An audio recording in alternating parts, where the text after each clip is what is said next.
Okay, good morning, everyone, and welcome to this month's Let's Talk Integrity and Ethics. Today's topic is the Freedom of Information Act and Transparency, FOIAs, as you've heard us talk about them. I think our agency, I don't think I know, our agency has the state record for the highest number of FOIAs every year, and it's quite a process. So we're going to talk a little bit about that today, but I want to start first by just simply talking about why it matters that we as an organization really are transparent, and why it matters that we be responsive to requests for information from the outside. And the easiest way to explain it is just for you to think about it as how I always think about it from my own standpoint. I pay taxes, you all pay taxes. Don't you want to know where your money goes and what's going on? I mean, when I always think about that around what's happening with city government and the money that you pay into city government, you do want to know, well, what are they spending it on? What are they doing? How are they making decisions? Where I live, we have a very good local council person who comes and makes sure we understand what's going on, why it's going on, what the decisions are, how they're making them. And at the end of the day, it's that same thing. The fact that we are a very large state agency and we manage over $9 billion in tax money that goes out, and we also, in doing that, manage programs that affect everyone's life. And people get very, very, very frustrated trying to understand what we're doing, why we're doing it, and how decisions get made. So most of our FOIA information requests end up being tied to people trying to understand how were decisions made and what went on behind the scenes in order for something to happen. Or to find out information that we as regulators may have out there about what's going on with child care in my area, what's happened at a facility. People are worried about their children, they're worried about their parents going into a nursing home. So they're seeking that information. That's why transparency matters. It also matters at the end of the day because if the people of a society do not trust their government, and we are a big piece of that government here, then you don't have a society that works. There's got to be that trust. And that's what we talk to y'all all the time about integrity and about ethics, and transparency is a huge piece of that. Hey, and Cindy, can I just add, Please so I was a reporter in my former life, and I covered DHS, and one of the things that reporters pride themselves on is getting information through the Freedom of Information Act. They're watchdogs. They see themselves as watchdogs and making sure that they're holding the government accountable, and if we are not responsive to FOIs or try to play tricks with FOIs, they're going to call us on it. And I did my fair share of that when I was a reporter, and for karma, now I handle FOIs for the meetings. Well, and it's a good place to start. What are the basic rules around an FOI? I mean, we get a request in. Where does it flow here, and how long do we have to answer it? It can go anywhere in the agency, and it's important to know that we have 3 days, business days, to fulfill the request unless we get an extension. And so that's important because once anyone in this agency receives it, the clock starts ticking on those 3 days. So it needs to get to the FOIA team as quickly as possible. So you can't say, I'm not sure what this is, I'm going to put it aside, I'll look at it later. It's critical that you get it to the FOIA team as soon as possible. And I also understand that it's difficult sometimes to tell whether it's a FOIA request or not. Sometimes it's questions mixed in, or it might be something that's not releasable under the FOIA Act. It's got to go to the privacy office. And I ask Martina regularly about things like that. Is this yours, or is it mine, or is it both of ours, or whatever? So I get that it can be complicated. If you're not sure, just send it to us. If you know it's a FOIA request, send it to us. If you think it might be, send it to us. If you have no idea what it is, but it's possible remotely that it might be a FOIA request, send it to us, and we'll take it from there. And I'll just add, people can issue FOIAs in a number of different ways. It does not have to be in writing. The law does not require that. So they could issue a verbal FOIA request. They could come in person and request documents. So whatever it is, you need to reach out to the FOIA team, and they have an email address. Yes, it's get your pens ready in case you don't know this. It's dhs.foia@dhs.arkansas.gov. So it's the same domain name that we all have, started with dhs.foia.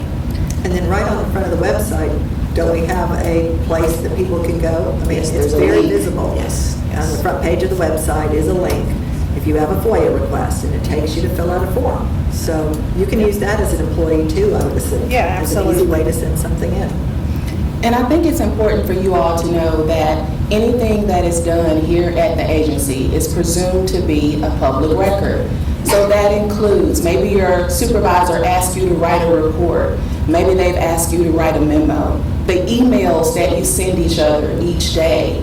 If something is in a database here, and that database, maybe we can download a report from that database, that's presumed to be a public record unless it meets one of the exceptions that's contained within FOIA.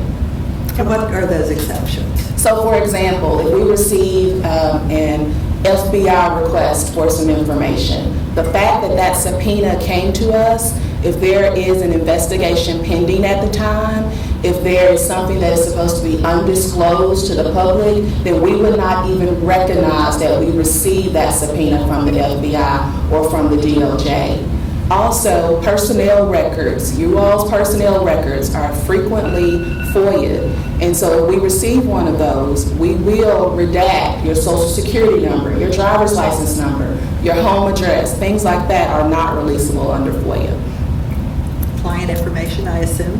Yes, client information. So if we receive a FOIA for every child that is in DCFS custody, that's information that we will not release. And we will not release PHI or protected health information.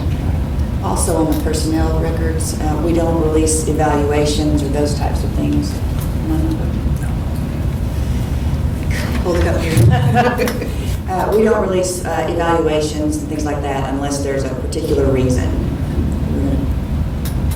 Sure. So if someone has been terminated or they've been suspended, and maybe a record was created at what we say at the behest of the employer, so someone asked that a report be created for the termination of that employee, then if there has been any pending appeals or anything like that, we would not release anything until the conclusion of all of that. And we will not release anything if it will be an unwanted invasion of privacy.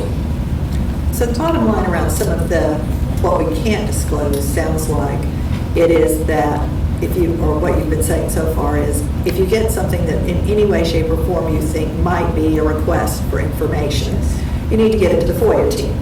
Let the FOIA team figure out what is and is not releasable, and make sure that we adhere to the 3-day requirement in the law. Don't try to, on your own, figure it out, because you could release information that you should not be releasing. On the other hand, don't hold on to it. Go ahead and get it to them. Did I summarize that? Yes. Okay. Yeah. So tell me some of the kinds of things, oh, I'm sorry. Oh, well, I was just going to say, one of the things that, and this may be what you were about to ask, but one of the things that is frequently requested, and Rebecca, I'm certain can talk more about this, is our emails.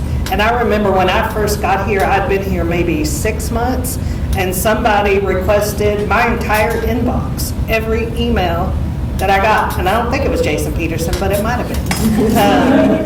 But I mean, and they will do that, and that is not uncommon for them to request every email in your inbox for a certain person. And what do you find when you get that, Rebecca? So this is where it sometimes gets very interesting. And this is where I should remind you that personal conversations should be on your personal email address, and work-related conversations should be on your DHS email address.